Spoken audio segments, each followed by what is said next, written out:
কল্পনা করুন রাতের আকাশ ভরা অসংখ্য তারায় হঠাৎ যেন কেঁপে উঠল মহাবিশ্ব আর ঝরে পড়ল এক বা একাধিক তারা।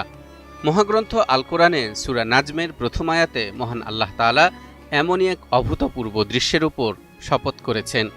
এটি শুধু একটি আসমানি দৃশ্য নয়, বরং এটি নবী মুহাম্মদ সাল্লাল্লাহু আলাইহি ওয়াসাল্লামের ওহীপ্রাপ্তির গুরুত্বপূর্ণ এক নিদর্শন। মহাগ্রন্থ আল কোরআনে সর্বপ্রথম নাজিল হয় সূরা আলাকের প্রথম ৫ আয়াত। এটা আমরা সকলেই জানি, কিন্তু সূরা আলাকের ওই ৫ আয়াত সহ কোরআনের আরও অন্যান্য আয়াত যখন নাজিল হতো, তখন কাফেররা বলাবলি করত এগুলো মুহাম্মদের মন গড়া কথা। তাদের জবাবে মহান আল্লাহ তাআলা ঘোষণা করলেন, ওয়ান-নাজমি ইযা হাওয়া মা যাল্লা সাহিবুকুম ওয়া মা গাওয়া ওয়ামা ইয়ানতিকু আনিল হাওয়া। নক্ষত্রের শপথ, যখন তা পতিত হয়, তোমাদের সঙ্গী পথভ্রষ্ট হননি এবং বিপদগামীও হননি, এবং তিনি মন গড়া কোনো কথা বলেন না। তাফসিরে ইবনে কাসিরে লেখা হয়েছে, এই সূরার প্রথম আয়াতে ব্যবহৃত আর নাজম দ্বারা উদ্দেশ্য আকাশের তারকা। আবার কেউ বলেন নাজম দ্বারা কোরআনের আয়াত বোঝানো হয়েছে, যেগুলো ধাপে ধাপে নাজিল হয়েছে। আল্লামা ইবনে কাসির বলেন, এ দুটো অর্থই গ্রহণযোগ্য। অন্যদিকে তাফসিরে আহসানুল বায়ানে লেখা হয়েছে, মুফাসসিরদের মধ্যে কেউ কেউ এই নাজম শব্দ দ্বারা নির্দিষ্ট তারকার কথা বললেও কোরআনের অধিকাংশ ব্যাখ্যাকারকগণের মতে এখানে একক কোনো তারকার কথা বলা হয়নি, বরং আরবিতে একবচন প্রায় সমষ্টির প্রতীক। যেমন আল ইনসান মানে শুধু একজন মানুষ নয়, বরং সমগ্র মানবজাতি। একইভাবে আর নাজম মানে সবগুলো তারা বা পুরো নক্ষত্রলোক।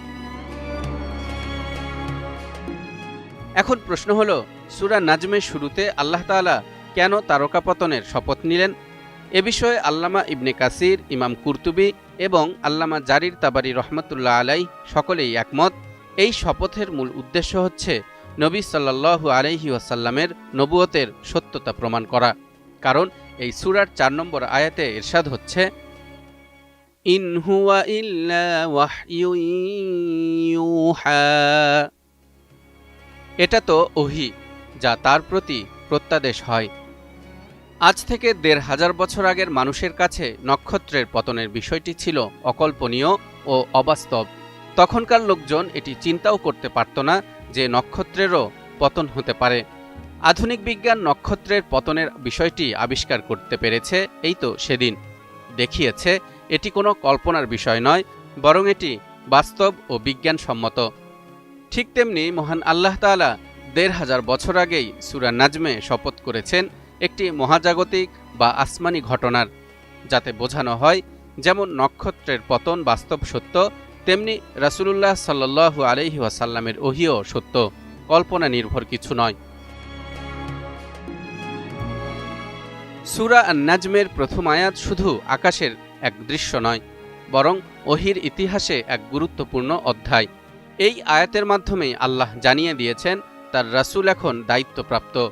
সেই সাথে পরের আয়াতগুলো আমাদের মনে করিয়ে দেয় আল্লাহর ওহী শুধুমাত্র কিছু শব্দের নাম নয়, বরং এ এক এমন আসমানি আহ্বান যা আকাশ পাতালকে প্রকম্পিত করে। নক্ষত্রের পতন থেকে শুরু করে মানুষের হৃদয় পর্যন্ত সবকিছুই কাঁপিয়ে তোলে সেই আসমানি আহ্বান।